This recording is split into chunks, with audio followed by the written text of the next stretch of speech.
Welcome to EDU 524, Coping with Stress and Violence. I'm your instructor, Bill Selleck. Feel free to call me Bill. Hi, nice to meet you. Let's talk a little bit about what this course is, how it's organized. The course officially starts on Monday, so I opened it up a couple days early. So if you're watching this early, then awesome, yay for you. So each week will start Monday at 12:01 a.m. and each week will end Sunday at midnight. Most assignments are due Sunday at 11:59 p.m. on Blackboard. So a little bit about me. I'm Bill. I'm Director of Technology at Hillbrook School up in Los Gatos, kind of near San Jose. This is my third year here. Before I was at Hillbrook, I was teaching elementary school down in Covina Valley Unified. I've taught kindergarten, second grade, and fourth and fifth grade music down there at three different Title I schools within Covina Valley Unified School District. So I am an adjunct faculty member, obviously, because I'm talking to you right now, at a handful of different places at Concordia University. This is, I think, my fifth different course I've taught with that. I tend to focus on the educational technology ones. So yeah, I'm looking forward to learning alongside with you with a couple of these different assignments. It's going to be really, really cool. In addition to working at Concordia University, I teach some child development classes online with University of Laverne. I also spent about 8 years at Azusa Pacific University working in the Masters in Educational Technology and Digital Teaching and Learning down in Azusa. And also, yeah, a couple other places, but that's kind of the greatest hits. I'm also quite involved with CUE, Computer Using Educators is what it used to stand for.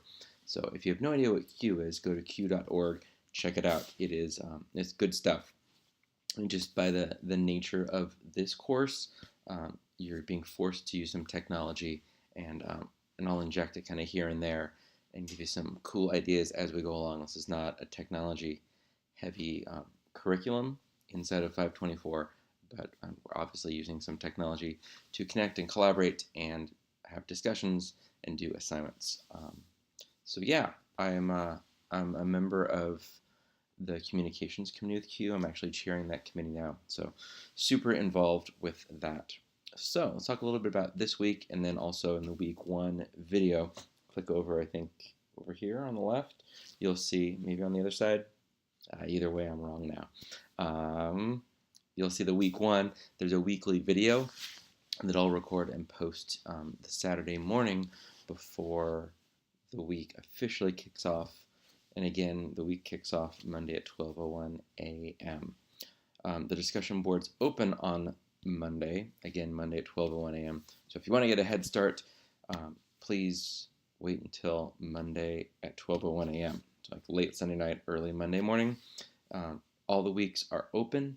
Some instructors in other universities close them so you can never really see what's going on. So I love that Concordia keeps all 8 weeks available for you. And the discussion posts and prompts and forums are open.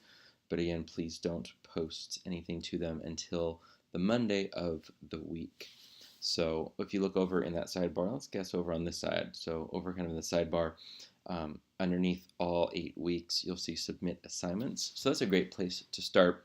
I'll give you a super quick overview of the 4 big assignments you have. But again, I just recommend clicking on the assignment, and they're always going to start with, click here to view the item and what the assignment is and when it's due. And it gives you the learning outcomes. And then once it lets you know what it is, there's always going to be a click here to access rubric. So I highly recommend looking at the rubric. That'll give you, I was going to say a good idea, but not just a good idea, like a perfect idea of how you are being assessed. So what I've always done as a student is use that rubric as kind of my to-do list and reverse engineer my assignments based on that. So at the very least, be sure and at least look at the rubric, because that is the only way that I grade you. So your assignments. The first one, this is due Sunday at 11:59 p.m. of week 2. And again, in the week 2, I'll go over this a little bit more, but you're going to be creating a pamphlet just about kind of the topic of our course, right? The topic's going to be either stress or violence. So you're going to give us an attention-grabbing pamphlet on that. The next assignment, if we're going in order, is a group presentation using the tool Prezi. That's one of those where you can zoom in. Just be careful not to rotate things too much, or else people get motion sick and have to take Dramamine to look at your presentation.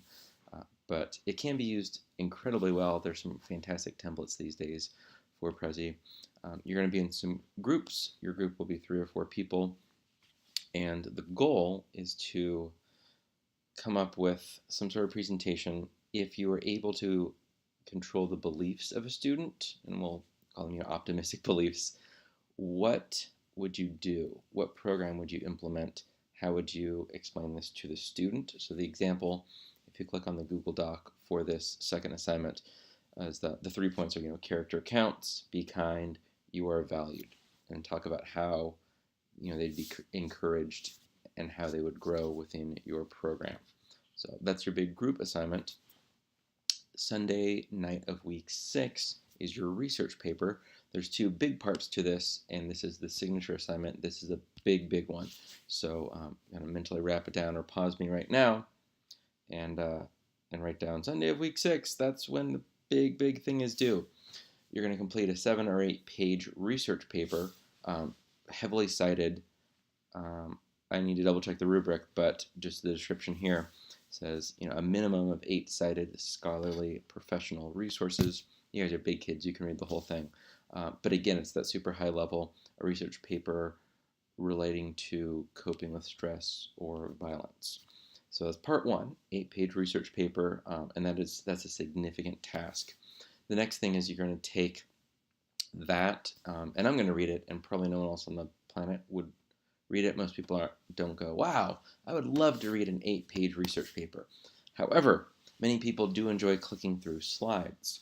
So your goal is to take an 8-page research paper, turn it into a minimum of 10 slides. You're going to be using either Prezi, if you fell in love with that the week before, or Google Slides. I'm a big fan of Google Slides.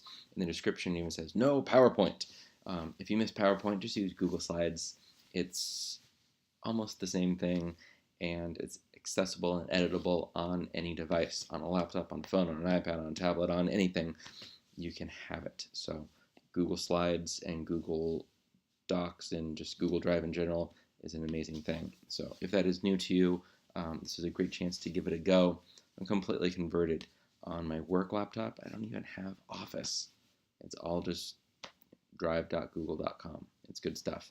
So to get back to the point, in this, you take your 8-page paper, turn it into at least 10 different slides summarizing it. And I would try and think about this as, if you were to upload this like to SlideShare, or you were to just publish this, would people be able to click through and go, wow, this is really powerful?